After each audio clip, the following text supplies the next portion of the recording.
എല്ലാവർക്കും നമസ്കാരം. നമ്മളിവിടെ ഓണവിഭവങ്ങളുടെ ഒരു ഐറ്റമായ വടവപ്പുളി അച്ചാർ ആണ് ഉണ്ടാക്കുന്നത്. അതിലേക്ക് വേണ്ട വടവപ്പുളി അത് ഇനി തൊലി കളഞ്ഞിട്ട് കട്ട് ചെയ്യണം. അതുപോലെ പച്ചമുളക് അരിയണം.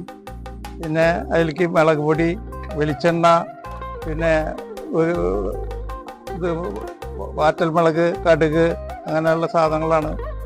പിന്നെ ലാസ്റ്റ് ഇതിലേക്ക് കായം വേണം. കായത്തിൻ്റെ പൊടിയാണ് ഇതിൽ ചേർക്കുന്നത്. ഇനി അരിഞ്ഞു കഴിഞ്ഞിട്ട് നമ്മൾക്ക് കാണിക്കാം കുക്ക് ചെയ്യുന്നത്.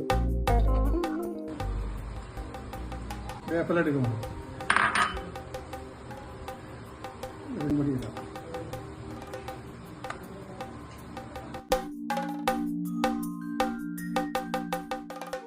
ഉപ്പ് ഇട്ടു, മുളക് പൊടി ഇട്ടു, കായത്തിൻ്റെ പൊടി ഇടുന്നു.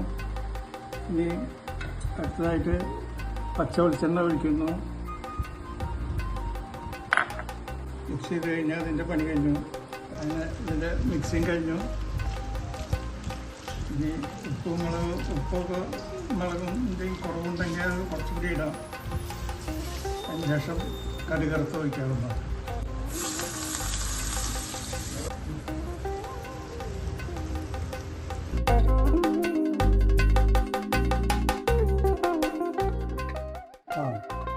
അങ്ങനെ നമ്മളുടെ ഓണസദ്യയുടെ വിഭവങ്ങളാണ് ഇപ്പോൾ ഉണ്ടാക്കിയത്. എല്ലാവർക്കും എൻ്റെ ഓണാശംസകൾ.